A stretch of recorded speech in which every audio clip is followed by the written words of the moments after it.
My dear friends, we can just observe that there's a kind of comparison between the scribes and Pharisees as they observe also to the disciples of John and the disciples of our Lord.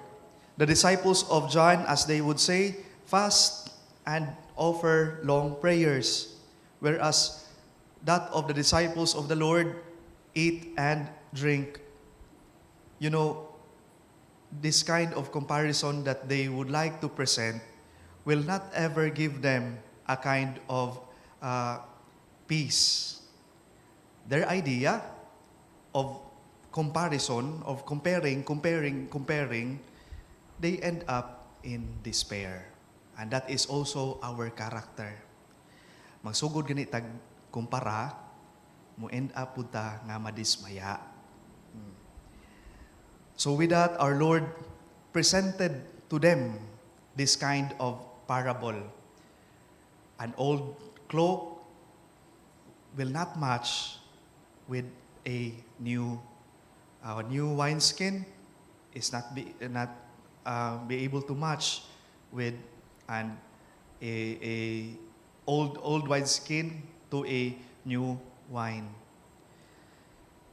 For sure, people in today's gospel, as our Lord would say, gusto sila nga moinom sa unsay daan na nga bino. Kay mo the saying goes nga magkadugay ang bino, mo po ni nga kuan nga magkalami na siya. Mo-choose sila sa unsay na daan. Dili ba usab pud ni siya a kind of giving us a kind of comparison for us to realize nga ang atong Ginoo dili ginoon pud sa direct nga ning harsh pud kayo nga pag-reply, but somehow giving us a kind of understanding nga naa gyud mga butang nga di na mo fit sa unsay bag-ong panahon o unsay daan. Unsay naandan dili na usahay mo fit sa unsay bag-o. Mabitaw na siguro usahay, there's a kind of clash for people who are older and the younger generation. Ang older, mo kumpara dayon sa mga batanon. Nga mo ni, sa kaniadto na mo na.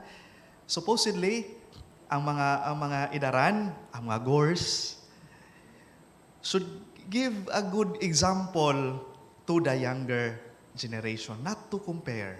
May uban gayon, maingon din nga lahi na gyud kayo ron ang kuan, lahi na gyud kayo ron ang mga batanon compare sa amo ang panahon. That kind of thing, you started to compare yourself with that of the new generation. The question there, unsa may imong nabuhat para sa mga pag-ung tubo? Di lang kay magsige kumpara. And then ang mga batanon, dili naman ta makakonect ni anak nila og sa ilaha nga past. Muna siya. The question there, or the challenge there is that unsa may ato ang nahatag para sa new generation. Do we connect them with our experience, or do we kana nga atuan nun silang gipalayo because we tend to compare that our experience was the best experience compared to their experience. The same ragud pud na kanabang moingon ta nga lain na gyud ro mga batanon kay dili na masugo kay nagsige nagatubang sa cellphone. In the first place, sa gagmay paning mga bataa, sige man sila hilak, kinsa ra man pud kung mutunol og cellphone para mahilom sila, dili ba kamura pod? That kind of thing.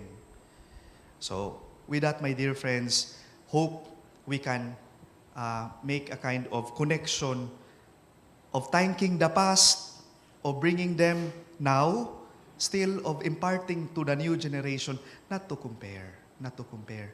Otherwise, we end up despair. The scribes and the Pharisees, that's their idea, but Jesus had another better idea. And that giving us a kind of kuan nga nagyuban mga certain things that we cannot connect anymore. But the challenge there is what can we do for our current scenario. Mao na yung gikuan niya nga, sanglit na aman ang Ginoo uban kanato, then have a kind of feast. Remember that our Lord is always there in the midst of us. So with that, my dear friends, it's a challenge for us to connect those things that we thank for, the things that we thank God for, and now in our current situation. Yes, there is a big gap of what is in the past and what is in the present. But the challenge there is how do we connect them in such a way that it's not a matter nga maghatag noon og conflict, but a kind of treasuring our experiences with our past, in our present scenario, and also of hopeful for the future.